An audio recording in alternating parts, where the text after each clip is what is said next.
Hello, this is Alan Blumkin on the Comfortably Zone Radio Network.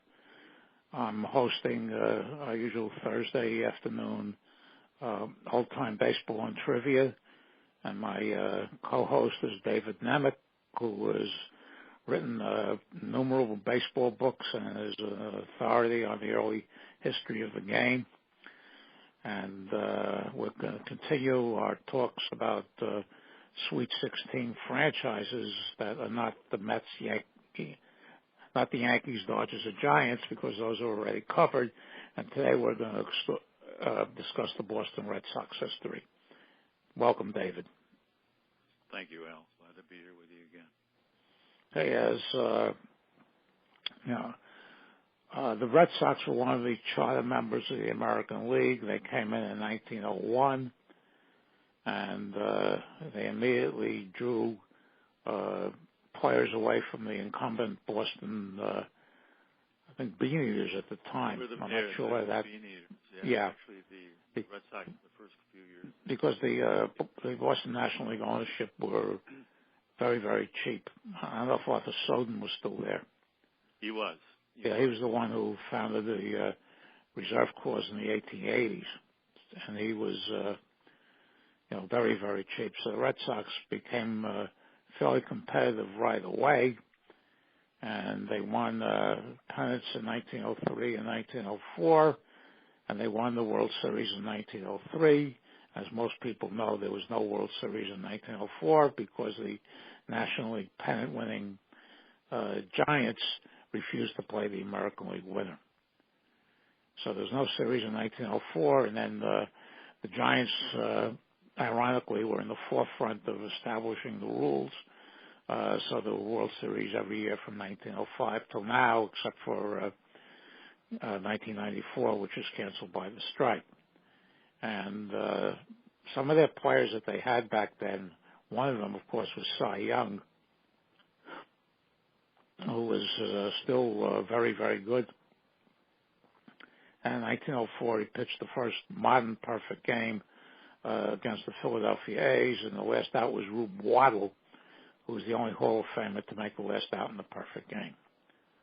So, David, you have anything to add on those 03 and 04 teams?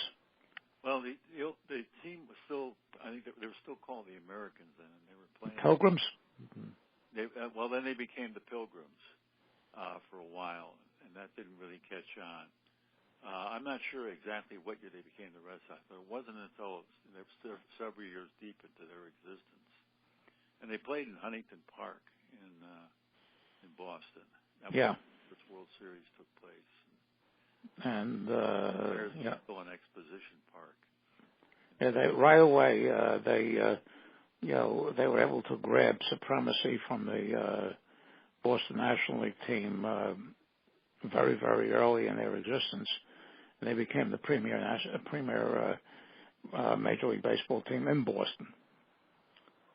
The Braves had a tremendous history in the 19th century. They were, winning or in contention most of the time. But, as I mentioned earlier, their ownership was very tight-fisted. And once the American League was established in Boston, a lot of players went over. I also know that they fell to in 1906 for a record 43 and 111, and I guess they cleaned house, and then by the teens they had bounced back and essentially were the dominant American League team in the teens. Yeah, they picked up Tris Speaker, I think about in 1908. And a couple other guys, Duffy Lewis and Harry Hooper, they formed a very formidable outfield in the teens. Yeah.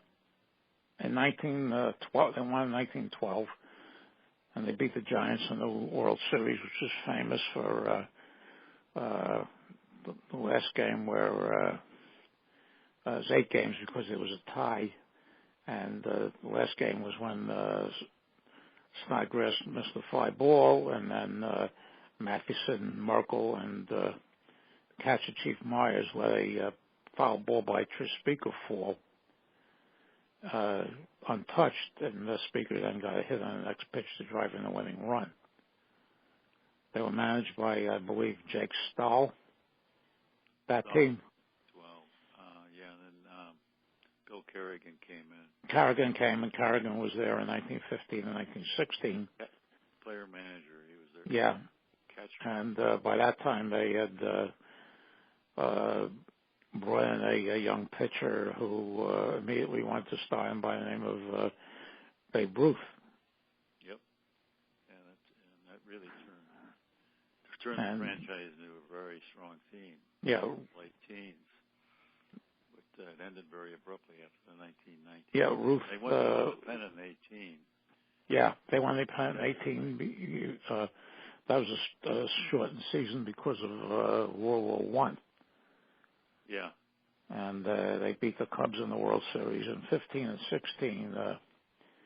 They beat the Phillies and the Dodgers respectively, and Ruth started his 29 and 2/3 consecutive scoreless streak in the 1916 World Series, which he continued into the 1918 World Series. So they were a powerhouse, even though they inexplicably sold Tris Speaker to the Indians in 1916, before that season. Yeah. Yeah. And, 1912 team was, the hero of that 1912 team was Smokey Joe Wood, who won 34 and lost 5 as a pitcher, and, looked like he was going to be sensational for a long time, and he hurt his arm the next year. But they were on top of the American League, and after the 1916 season, I believe that Joseph Lannon, who owned the team earlier, sold it to Harry Frazee. And Frazee proceeded to wreck the team to finance some of his Broadway shows. Not known on the net, which is the one, the folk tale that went on down. But in January of 1920, he sold Babe Ruth to the Yankees for $125,000, and the mortgage on Fenway Park. In fact, I think 5 or 6 of the Red Sox who were on the 18 World Championship team wound up on the first Yankee World Series championship in 1923.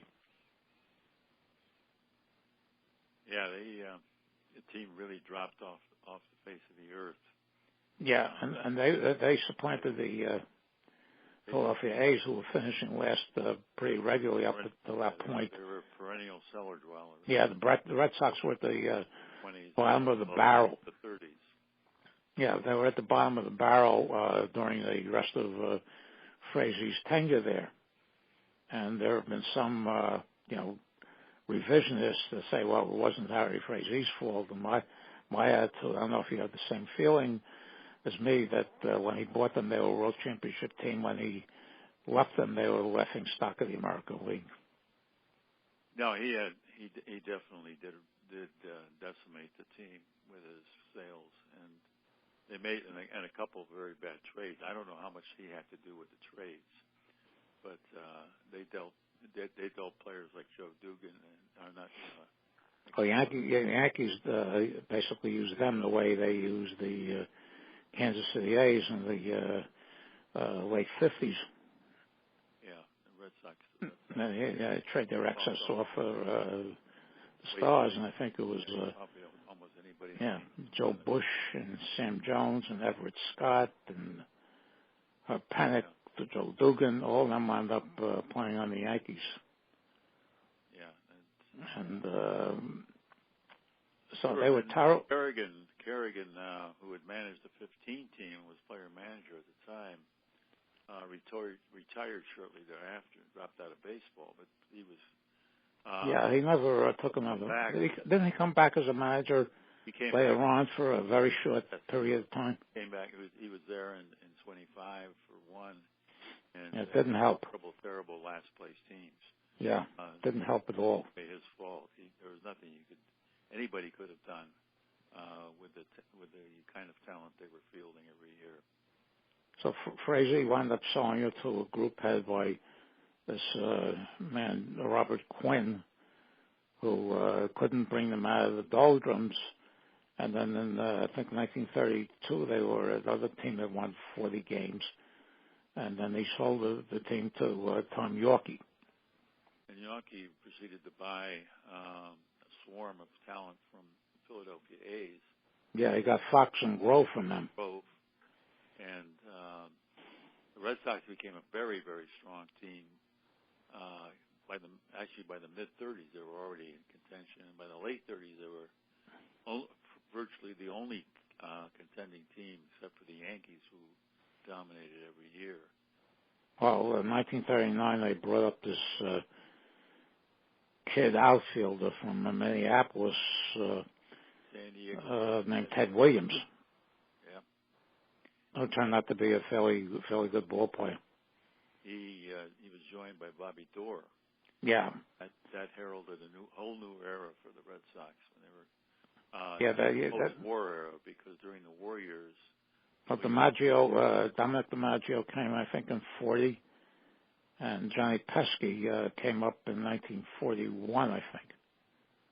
May have been 41. Now, of course, they lost these guys to the war, and then in 1946, with those players, with Williams, Doerr, Pesky, and DiMaggio, among others, the acquisition we haven't mentioned yet, it was very key, was Joe Cronin. Yeah. Was purchased from Washington. Yeah, Joe Cronin was made the Cronin was a player manager. Yeah. Player manager, shortstop, and not a very good one. In fact, some of his pitchers, including Lefty Grove and Farrell, would constantly be on him for the way he would actually kneel down on the ground to field a routine grounder, and then sometimes not be able to pick himself up in time to throw the run. Well, one of the things he did, which sort of set the tone for a lot of these things that they did later on, was they had the rights to Pee Wee Reese, the Dodger Hall of Famer, when he was in Louisville, and Cronin told Yorkie, he says, well, I can still play it a couple more years, and they wound up selling Reese to the Dodgers. And they won a pennant by a block in 1946 and played the Cardinals in a memorable World Series, but they had clinched the pennant so early that they played some exhibition games while waiting for the Cardinals to play the Dodgers in the first postseason playoff games. Yeah. And Ted Williams was hit on the wrist by a pitch ball. And he was very ineffective in the World Series, which was the only one he would play, and the Cardinals beat them in 7 games. 46 is a memorable year, too, and it introduced the Williams shift. The Cleveland player manager, Lou Boudreau. It wasn't the first shift in history. There had been earlier shifts, including 1922, when 2 great hitters in the American and Major League, one in the National League, one in the American, Cy Williams in the National and Ken Williams in the American, both left-handed pull hitters. The shift was introduced for these two guys, and there were shifts off and on throughout the 30s. But when Boudreau introduced it, it was really pronounced. There was only one player to the left side of second base. That was the third baseman, Ken Keltner, and he was pretty much stationed almost between short and third. And the left field was pulled way over to center field, so that it left everything open down the line. And if Williams had chosen to do so, he could have just punched the ball down the third base line and gotten a cinch triple and maybe even a inside the park home run. But Williams really, for most of his career, never chose to do it. And we have players today who, fans of today see really pronounced shifts too and wonder why these guys don't bunt. Once in a while you'll see a bunt. You saw one in the World Series when Carlos Santana planted one down the third base line. Well, Williams, who was such a great hitter, he put up tremendous numbers even though the shift was against him. But you can wonder what he might have done if he had done enough damage on the left side that they backed off the shift and allowed him to just hit. Oh, he hardly ever struck out, and he hardly ever swung at a pitch that was out of the strike zone. Yeah. He wrote the textbook later on. He wrote the textbook on hitting, which a lot of people to this day swear by. And they also had a couple of pitchers named Boo Ferris, who just passed away a couple of weeks ago at age 94, and Tex Houston, who had sensational years, Ferris in particular, but they came down with bad arms. Yeah, both of them are very strong. 40 and 45 as a rookie, Ferris won 20 games, and I think he went 25 or 26 and 46, and then his arm went on him in 47. He continued to try to pitch anyway, and Houston was in the same boat. Then in 1948, they brought in Joe McCarthy, the former Yankee manager, to manage the Red Sox. McCarthy had resigned from the Yankees in 1946 because he was having health problems, and McCarthy proceeded to lead them into two consecutive one game behind pennant races. In 1948, they tied with the Indians, and they had gotten Vern Stevens and Ellis Kinder in various trades from the St. Louis Browns. They had the rookie pitcher in 1948 named Mel Parnell, who had several really good years before he was hit by a pitch and came up with a sore arm. And in 1948, they wound up losing the playoff game to Cleveland. American League had one game playoff at that time, and the game was in Fenway Park. And McCarthy started a pitcher who was 8-7 at that point, named Betty Galehouse, which is a decision that was very much criticized. I think he was 8-10. I think he wound up 8-8 after losing that game. Boudreaux had a bang-up game. He went 4 for 4, and the Indians beat them and went on to complete a sweep of Boston by beating the Boston Braves in the World Series. That 48 and 49 team, I think, is the only one in history to lose consecutive pennants on the last day of the season. Yeah, I mean, the Dodgers in 50 and 51, but the Dodgers lost in 50 by 2 games to the Phillies. Yeah. And the 49, which is the subject of a best-selling book by David Halberstam, the Red Sox came into Yankee Stadium leading by 1 game with 2 games to go. And the Yankees took both of them to win that pennant. And the Red Sox were denied again. Then in 1950, they had a team batting average of .302. They scored over 1,000 runs. And in fact, they won in June of that year. They won 2 games from the Browns during one series where they scored 20 in one game and 29. And the other 29 was a record, 20th century record at the time. And they had a tremendous hitting team, especially in Fenway. Those teams win 60 at home and lose 20. In fact, the 1949 team was 61 and 15 at home and 35 and 42 on the road, which is pretty impressive. The team was tailor-made to Fenway, and in 1950 they finished third with 94 wins because the pitching ERA was about 4.5.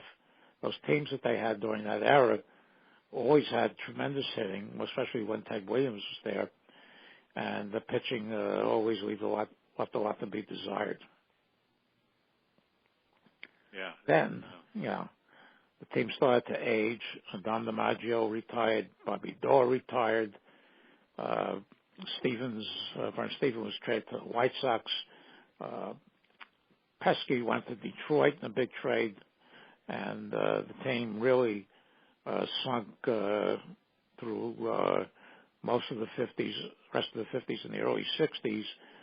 They would finish third behind the Yankees and third or fourth behind the Yankees, Cleveland, and White Sox for most of the 50s. And then in the 60s, they really would fall apart, and they nosedived into And those dived into ninth place in 1966. Just a fraction ahead of the Yankees. One of the reasons, of course, was that the Red Sox were the last team to integrate. Yorkie was from South Carolina, and he had Cronin as a general manager and Pinky Higgins as the manager at that point for most of that time. And they did not want any blacks on the team. And they suffered for it. And they suffered quite a bit for it. Yeah, they missed out on a lot of talent. Yeah, the first black player they had on the team was a utility infielder by the name of Pumpsy Green, who came along in 1959. As there was said in one book, he achieved equality with the Red Sox lineup right away, which is pretty anemic at that point. I mean, they had, for the late 50s, they had Ted Williams when he came back from Korea, and they had Jackie Jensen, who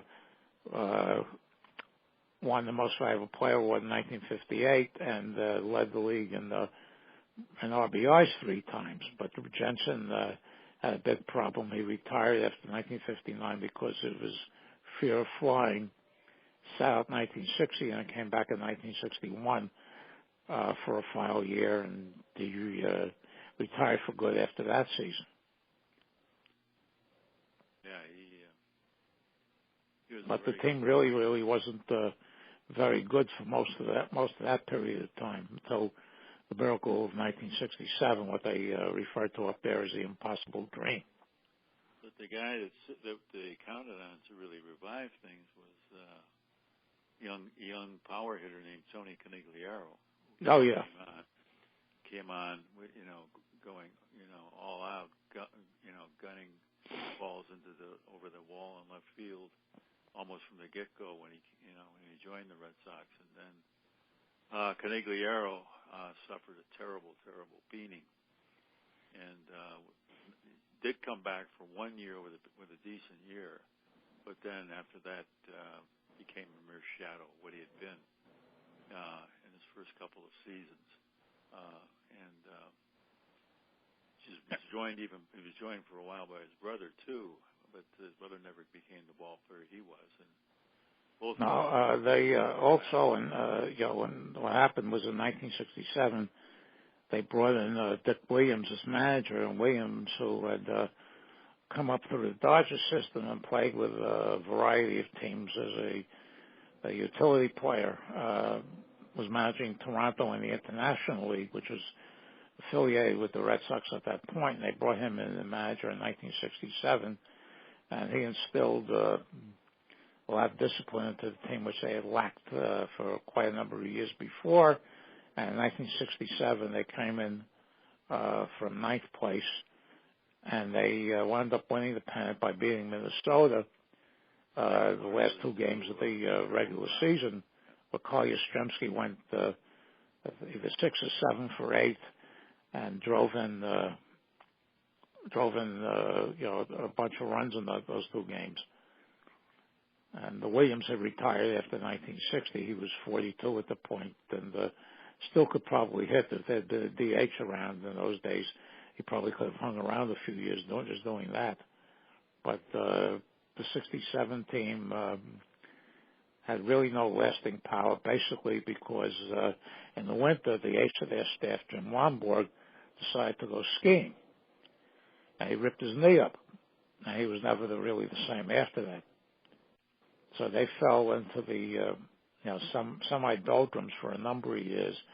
And then in 1975, they brought in a couple of rookies named Jim Rice and Fred Lynn.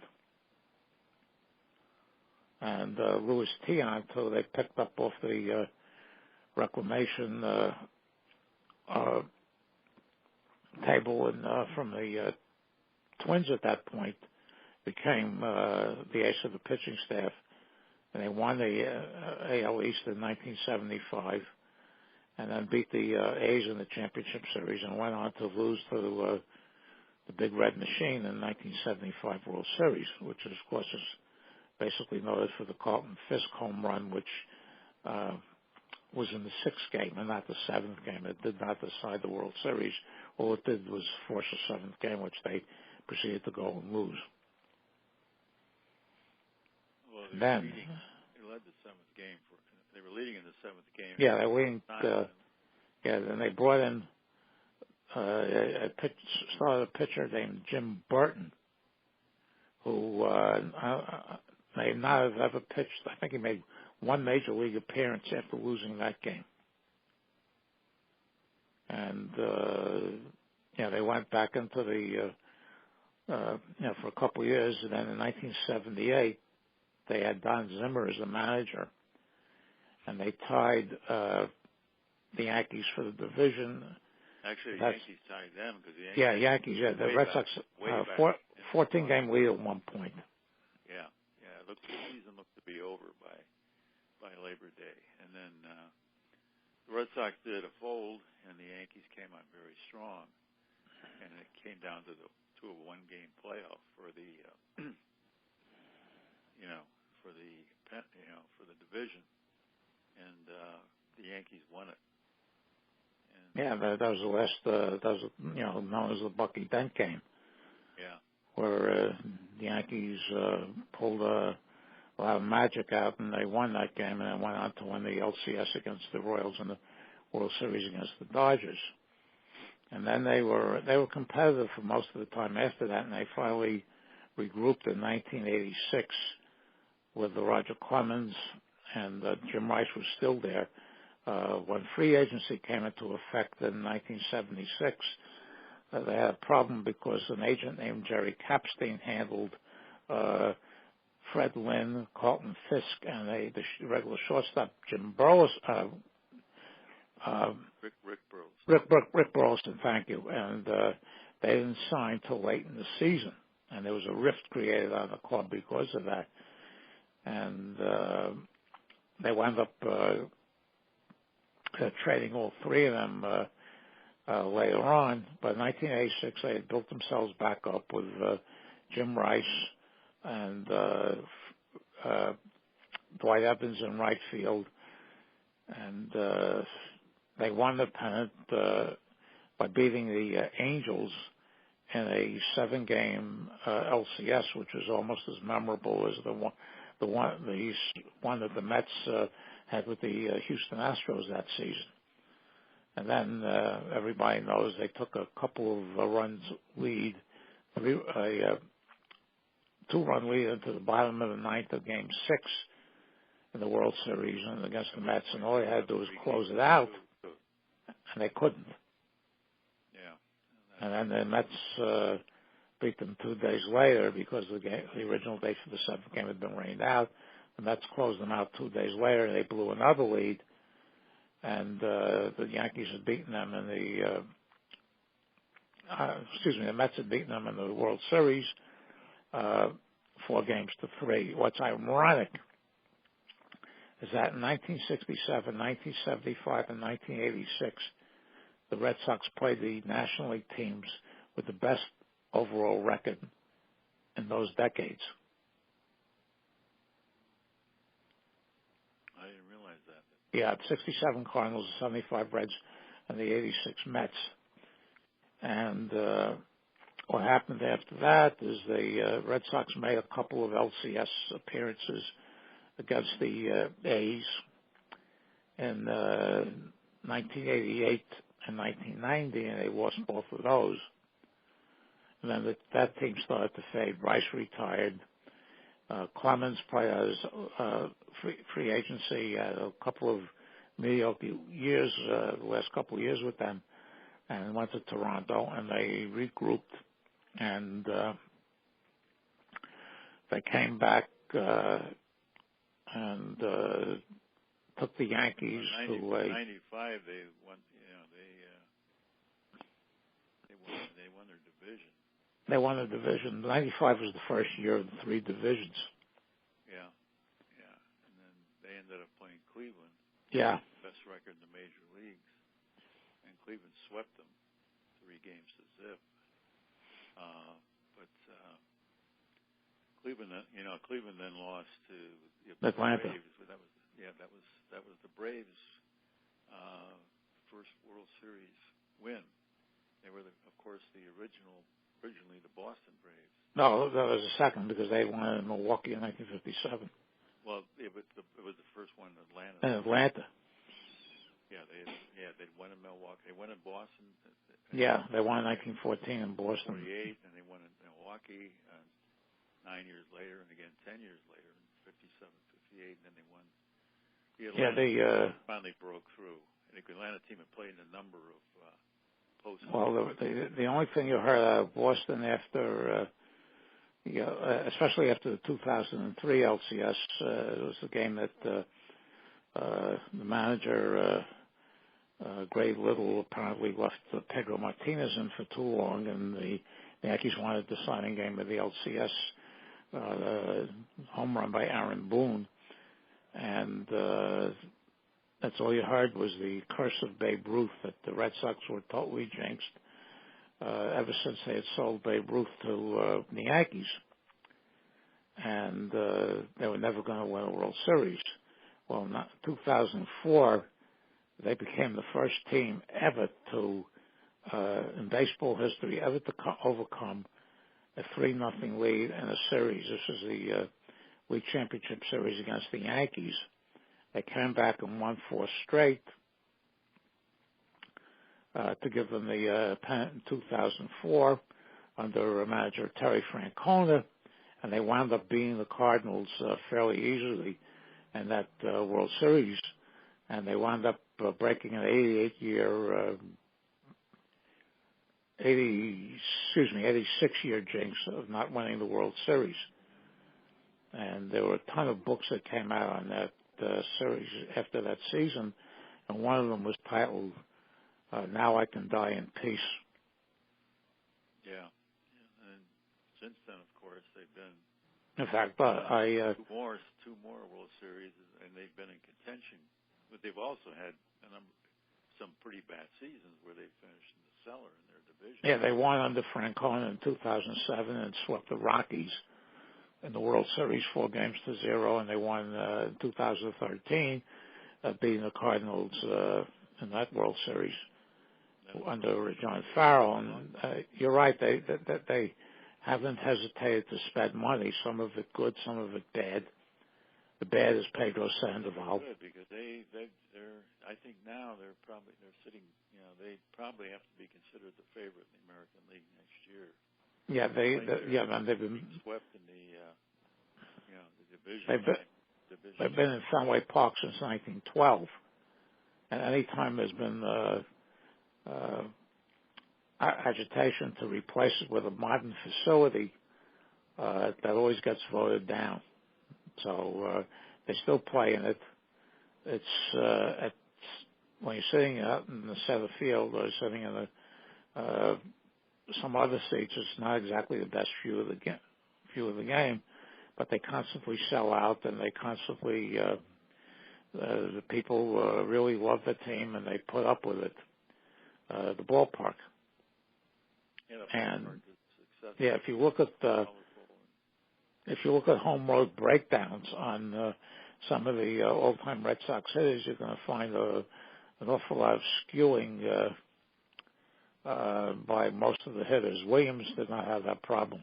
And yet Williams probably their greatest hitter, maybe the greatest hitter of all time. Really suffered for playing in Fenway Park. Yeah, well, he had 3 years where he hit over 400 in Fenway.